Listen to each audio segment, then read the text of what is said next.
Dia dah pakai ketat dah. Badan dia elok, dia pun pakai ketat. Nampak sana sini pakai pakaian mewah yang ketat. Nampak bentuk tubuh haram, berdosa.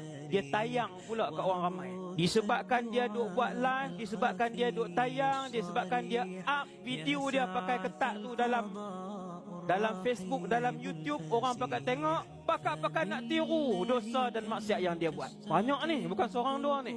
Nabi kata ma'ilat, suka buat dosa, cenderung dengan maksiat perempuan ni. Mumilat, perbuatan dia mengajak orang lain pula. Dia tak sebut dengan mulut dia untuk buat, tapi bila dia tayang, orang pakat buat tiru juga. Nabi kata la yadkhulnal jannah, takkan masuk syurga kalau tak taubat lah. Kalau taubat boleh masuk syurga. Kalau tak sempat bertaubat, mati dalam keadaan di Facebook, YouTube, di Twitter, Insta dia penuh dengan video-video dia. Berapa ramai yang hari ni tak sempat untuk bertaubat kepada Allah Subhanahu wa ta'ala. Dalam perjalanan menuju melakukan maksiat, Allah ambil nyawa.